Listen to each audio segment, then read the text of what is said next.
बात शुरू करें उससे पहले इन्हें सुनिए। टाइपिंग नवंबर में हुई, डीबी आके इधर मई में हुई। वही सोच रहे थे पहले हो जाता, रिजल्ट आ जाता तो 1-2 महीने मतलब हम भी थोड़ा शादी में कुछ तो सपोर्ट कर पाते। सर 2022 की वैकेंसी है सर, 2026 चल रहा है। मतलब 24 के थे, 28-29 के करीब हम लोग पहुंचने वाले हैं। लोअर का एग्जाम लगा है, लगे हैं, लेकिन क्या भरोसा इस आयोग का सर, रिजल्ट कितना लेट कर दे। सारे बच्चे परेशान हैं सर। ऐसे ऐसे लड़कियां हैं सर, हमारी फ्रेंड्स हैं, वो लोग रोती हैं सर बहुत ज्यादा। चलो हमारी तो शादी हो गई, लेकिन वो लोग बेचारी एकदम परेशान है, एकदम जूझ रही है मानसिक प्रताड़ना से। अपने फैमिली में सब चीज हुआ, किसी का हुआ, किसी का। रिजल्ट आया, अब हम लोग कितना झूठ बोले, 10 दिन में आ रहा है, 15 दिन में आ रहा है, 1 महीने में आ रहा है सर। ये शिवांगी हैं, अपने घर परिवार की पहली लड़की जो सरकारी नौकरी की तैयारी कर रही थी। जब तैयारी शुरू करी तब इनकी उम्र महज 23 साल थी, अब 28 है। 2022 में पेट का एग्जाम दिया, स्कोर अच्छा था। अगले साल जूनियर असिस्टेंट की वैकेंसी आई, फॉर्म भर दिया। लेकिन 2 साल बीत गए, मेंस का एग्जाम नहीं हुआ। छात्रों ने खूब प्रदर्शन किया। जून 2025 में मेंस का एग्जाम हुआ, लेकिन अभी तक फाइनल रिजल्ट नहीं आया। शिवांगी के घर वाले शादी का उन पर दबाव बना रहे। वो हर बार रिजल्ट आने तक रुकने की बात कहती, लेकिन रिजल्ट भी भला कहाँ आया।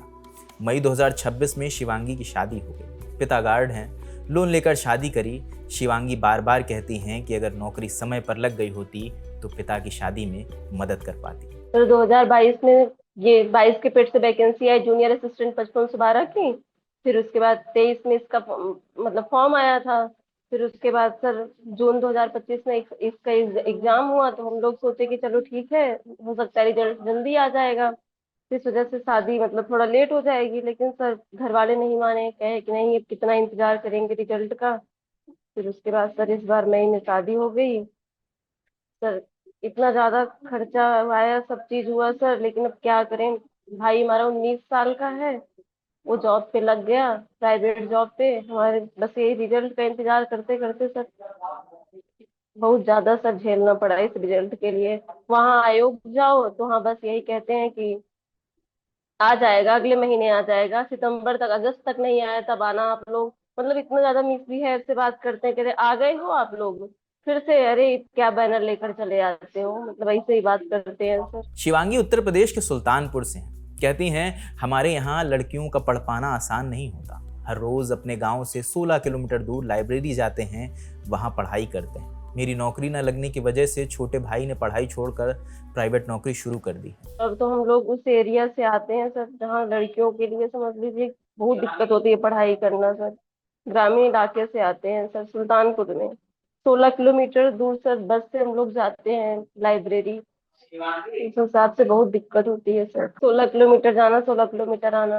क्योंकि सर जो आसपास की लाइब्रेरी थी वहां अगर जाते तो यही सब कहते कि अरे पढ़ने जा रही हैं, क्या करने जा रही हैं। तो फिर गांव में जानते ही हो सर, आपकी तैयारी करना कितना मुश्किल होता है। सबसे ज्यादा अपने परिवार में सबसे पहले मैं ही थी जो पढ़ाई का बेड़ा उठाई थी सर, शादी हो गई तो पता नहीं क्या होगा। ये है कि वहाँ वाले सपोर्टिव है सर, ससुराल वाले आगे पढ़ने दे रहे हैं, पढ़ा भी रहे हैं, लेकिन अब यही है कि रिजल्ट आ जाता तो एक मतलब उम्मीद से मिल जाती कि हाँ हमारा कहीं हो गया, हम भी किसी के काम आ जाते सर। ऐसी एक दो कहानियां नहीं हैं, ऐसी तमाम शिवांगी हैं जो परेशान हैं, जिनका mains, typing test, document verification हो चुका है, लेकिन फाइनल रिजल्ट अभी तक नहीं आया। ये सब इंतजार कर रहे हैं। पहले दिल्ली का जंतर मंतर और रांची का जयपाल सिंह मुंडा स्टेडियम बड़े प्रोटेस्ट का गवाह बन रहा है। लेकिन हर आंदोलन इतना बड़ा नहीं बन पाता। कुछ आंदोलन अपने शहर, अपने राज्य की चौहद्दी तक आते आते दम तोड़ देते हैं। जबकि ऐसा नहीं है कि इनके मुद्दे जरूरी नहीं है। आपको आज उन छात्रों से मिलवाएंगे जो कई सालों से सरकारी नौकरी की तैयारी कर रहे हैं, मेंस एग्जाम पास कर चुके हैं, टाइपिंग टेस्ट दिया है, डॉक्यूमेंट वेरिफिकेशन भी हो चुका है, लेकिन फाइनल रिजल्ट नहीं आया। छात्रों ने प्रोटेस्ट किया, आयोग का दरवाजा खटखटाया, विभागीय मंत्री से मिले, आयोग के सदस्यों से भी मिले, मुख्यमंत्री के जनता दरबार तक भी गए, लेकिन कोई मुकम्मल सुनवाई नहीं हुई। वैकेंसी है जूनियर असिस्टेंट की, आयोग है UPSSC माने Uttar Pradesh subordinate service selection commission. पिछले वीडियो में हमने ग्राम विकास माने पंचायत अधिकारी या कहें वीडियो की वैकेंसी पर बात की थी। आज बात सालों से अटकी जूनियर असिस्टेंट की वैकेंसी पर बात करेंगे। बात वेटिंग लिस्ट पर भी करेंगे, जिसको लेकर आप में से तमाम लोग हमें लगातार मेल लिख रहे हैं। UPSSC के गठन की कहानी हम आपको पहले बता चुके हैं, वीडियो का लिंक डिस्क्रिप्शन में मिल जाएगा। सीधे वैकेंसी पर बात करते हैं। जूनियर असिस्टेंट की 5512 की वैकेंसी का नोटिफिकेशन 4 अगस्त 2023 को आया। 12 सितंबर से 10 अक्टूबर के बीच फॉर्म भरे गए। एग्जाम कराने में आयोग को लगभग 2 साल लग गए। 29 जून 2025 को मेंस का एग्जाम हुआ, माने आयोग 2 साल तक सोता रहा। रिजल्ट आया 8 अक्टूबर 2025 को। 90,000 स्टूडेंट्स की लिस्ट जारी हुई। उसी साल 23 नवंबर से 17 दिसंबर के बीच टाइपिंग टेस्ट हुआ। 26 फरवरी 2026 को टाइपिंग टेस्ट का रिजल्ट आया। लगभग 26,000 छात्र डॉक्यूमेंट वेरिफिकेशन माने डीवी के लिए सिलेक्ट हुए। 7 मई से 7 जून तक डीवी भी हो गया, लेकिन अभी तक फाइनल रिजल्ट नहीं आया है। छात्र इंतजार कर रहे हैं। आपको कुछ और वैकेंसीज का ब्यौरा भी दे देते हैं। माने ये पहली वैकेंसी नहीं है जो सालों से अटकी है। वैकेंसी का नाम है इन्फोर्समेंट कांस्टेबल। 477 वैकेंसी के लिए नोटिफिकेशन आया 7 जुलाई 2023 को। मेंस का एग्जाम हुआ 11 मई 2025 को। मेंस का रिजल्ट आया 13 नवंबर 2025 को। फिजिकल टेस्ट 12 फरवरी से 28 फरवरी के बीच हुआ 2026 में। फाइनल रिजल्ट अभी पेंडिंग है। दूसरी भर्ती स्टेनोग्राफर 17 अक्टूबर 2023 को वैकेंसी आई। वैकेंसी थी 333। मेंस का एग्जाम हुआ 16 नवंबर 2025 को। रिजल्ट आया 22 जुलाई 2026 को, माने मेंस का रिजल्ट आया। 1 सितंबर 2026 को स्किल टेस्ट होना है, माने वैकेंसी पेंडिंग है।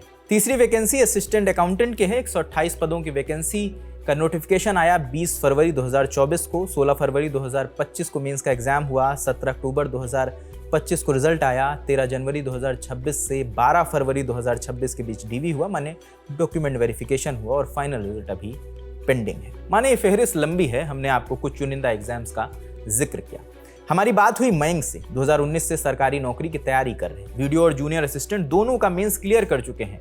फाइनल रिजल्ट का इंतजार कर रहे हैं। कह रहे हैं पहले मेंस एग्जाम के लिए प्रोटेस्ट किया, फिर मेंस के रिजल्ट के लिए, फिर डीवी के लिए और अब फाइनल रिजल्ट के लिए लगातार प्रोटेस्ट कर रहे हैं, लेकिन कोई सुनवाई नहीं हो रही। अभी तक तो सर लखनऊ में रहते थे, लेकिन कुछ आर्थिक समस्याएं आ गई तो सर मुझे गांव वापस लौटना पड़ा। इससे पहले लगभग 6-7 सालों से लखनऊ में रहकर तैयारी कर रहे थे। 2022 फिर से वैकेंसी आई थी। इसकी जूनियर असिस्टेंट 5512 की आई थी, ग्राम पंचायत अधिकारी की आई थी सर। उसका पेपर, उसके लिए सर हम लोगों ने बहुत धरने किए एग्जाम मतलब एजेंसी के लिए। फिर उसके बाद में एग्जाम डेट के लिए धरने किए। फिर एग्जाम डेट आ गई, उसके बाद में सर जब उसका रिजल्ट आया फिर डीवी रिजल्ट के लिए धरने हुए। डीवी रिजल्ट के बाद में सर अब फाइनल रिजल्ट के लिए धरने करने पड़ रहे हैं, लेकिन सर कहीं कोई हम लोगों की सुनवाई नहीं हो रही। सर ये नहीं पता था कि यहाँ स्थिति इतनी बदहाल हो जाएगी कि हम लोगों की उम्र निकलती चली जाएगी, कभी पता ही नहीं चलेगा। एक बार सर वैकेंसी आती है, फिर 2-3 साल में उसका पेपर होता है, 2-3 साल बाद उसका फाइनल रिजल्ट आता है। सर इसी उम्मीद में बैठे रहते हैं, इस बार में नहीं अगली बार में होगा, अगली बार में होगा, यही करते करते सर 28-29 साल के हम लोग हो गए हैं सर। तो घर वालों की भी उम्मीदें टूट गई हैं कि अब रहने तो घर वापस आ जाओ, खेती वेती देखो आकर के, इसी से कुछ चलेगा। हमने बात की आलोक शुक्ला से। बीते कई सालों से वो यूपी ट्रिपल एससी की तैयारी करने वाले छात्रों को पढ़ा रहे हैं। उन्होंने बताया कि यूपी ट्रिपल एससी कैलेंडर जारी कर देता है, उसके बाद भी एग्जाम समय पर नहीं कराता। यूपी ट्रिपल एससी की वैकेंसीज में सबसे बड़ी प्रॉब्लम है कि समय पे ना होना। कई बार ये कैलेंडर भी जारी कर देते हैं बट कैलेंडर को ही फॉलो नहीं करते। और कुछ वैकेंसीज तो ऐसी हैं जो वर्ष 2016-2015 की हैं, जिनका अभी साक्षात्कार, अगर आपको पता होगा तो अभी कल कैलेंडर आया है।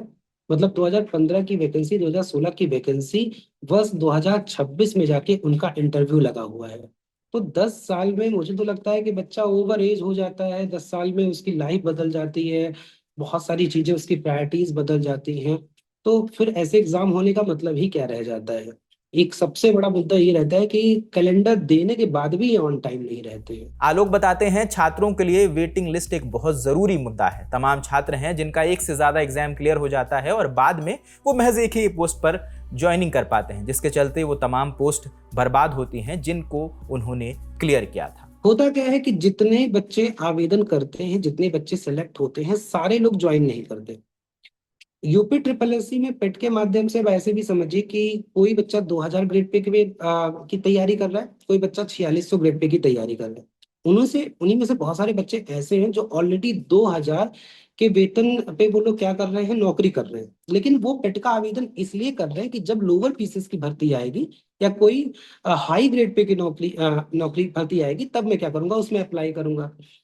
अब होता क्या है कि जैसे लेखपाल आया, अब लेखपाल में वो लोग क्या कर दिए, फॉर्म भर दिए। कुछ बच्चे शौक में ही होते हैं, कुछ बच्चे और भी किसी कारण से, कुछ उनका पर्सनल कारण होता है जिसकी वजह से लास्ट में ज्वाइन नहीं कर पाते। सेम ग्रेड पे होने की वजह से भी कई बार क्या होता है, ज्वाइन नहीं कर पाते। ये होता है कि हमने एक बार लेखपाल और निकाल दिया, भले ही वो लेखपाल या उसी के समकक्ष कनिष्ठ सहायक के पद पे वो क्या कर रहे हैं, नौकरी कर रहे हैं, लेकिन वो सर्टिफिकेट केवल बटोरने के चक्कर में, एक अपना टैग लगाने के लिए कि हमने एक बार और लेखपाल क्रैक कर दिया। अब वो ज्वाइन तो नहीं करेंगे क्योंकि ऑलरेडी उसी ग्रेड पे नौकरी कर रहे हैं, तो सीटें खाली रह जाएंगी। और अगर सीटें खाली रह जाती हैं तो फिर वो क्या होता है, वो वैकेंसी चली जाती है बैकलॉग में। कोई ऐसा नियम भी नहीं है कि अगर वैकेंसी बैकलॉग में हो जाए तो उसको जोड़ के तुरंत ही अगली भर्ती दे दिया जाए। भर्ती ये देते हैं। अब आप सोचिए कि अगर लेखपाल की भर्ती इस बार आ गई है तो कोई गारंटी नहीं है कि अगले 4-5 साल में फिर से वैकेंसी आ जाए। तो या तो आप नियमित वैकेंसी दो कि बैकलॉग है, बैकलॉग आप जोड़ के अगली भर्ती में दे दो, तो बच्चा संतुष्ट है, चलो इसमें नहीं हुआ तो अगली बार हो गया। आप क्या कह रहे हो, आप 4-5 साल बाद आप उसके कहीं वो बैकलॉग जाके कंसीडर होगा, तब तक जो बच्चा आज एग्जाम में बैठा है वो तो ओवर एज हो जाएगा, तो उसकी तो अपॉर्चुनिटी चली गई। आपने एक वैकेंसी निकाला, वैकेंसी में सीटें भी खाली चली गई, और आपने क्या किया, उसको मौका भी नहीं दिया। तो वेटिंग लिस्ट इसलिए बहुत ज्यादा जरूरी है। कम से कम जिस बच्चे ने फॉर्म भरा है, जिस बच्चे ने तैयारी किया है, अगर कुछ मौका उसे मिलता है, अगर कट ऑफ थोड़ा और नीचे जाके आप जितनी भी सीटें खाली रह जाती हैं उसकी वेटिंग लिस्ट आप जरूर, जो वेटिंग लिस्ट में बच्चे रहेंगे वो बाद में बुला लिए जाएंगे।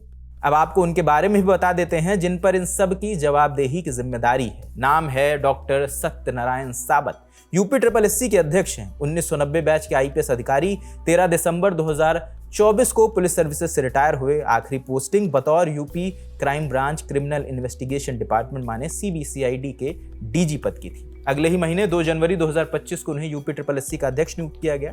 इनका 5 साल का कार्यकाल है, माने 2029 तक ये अपने पद पर रहेंगे। छात्र बार बार दोहरा रहे हैं कि आयोग हर साल पेट का एग्जाम करवा लेता है, लेकिन वैकेंसीज 3-3, 4-4 साल तक अटकी पड़ी रहती है। छात्र ये भी आयोग लगा रहे हैं कि इन सब के चलते तमाम लोग ओवर एज हो गए हैं। इन आरोपों को लेकर हमने मेल लिखा यूपी ट्रिपल एससी के अध्यक्ष एसएन साबत को, सचिव आईएएस हरिकेश चौरसिया को, उत्तर प्रदेश उच्च शिक्षा विभाग के प्रमुख सचिव आईएएस महेंद्र प्रसाद अग्रवाल को, उच्च शिक्षा विभाग के कैबिनेट मंत्री योगेंद्र उपाध्याय को, क्योंकि जवाब तो सबसे बनता है और जवाब देना भी चाहिए। ये तमाम छात्र हैं, इनमें लाखों की संख्या है जो हर साल सरकारी वैकेंसी निकलने का इंतजार करते हैं, फिर तैयारी करते हैं, फिर एग्जाम देते हैं और फिर एग्जाम के रिजल्ट के लिए उन्हें प्रोटेस्ट करना पड़ता है। तो ये एक बड़ा सवाल है जिसका जवाब मिलना चाहिए। उन सभी वैकेंसीज का निस्तारण होना चाहिए जो सालों से पेंडिंग है, जिनका इंतजार लोग कर रहे हैं, जिनके इंतजार में लड़कियों की शादी हो गई। ये तमाम सवाल हैं, इनका जवाब मिलता जाएगा, हम आपको बताते रहेंगे। कैमरे के पीछे राहुल है, मेरा नाम रजत है। देखते रहें ललन टॉप। शुक्रिया।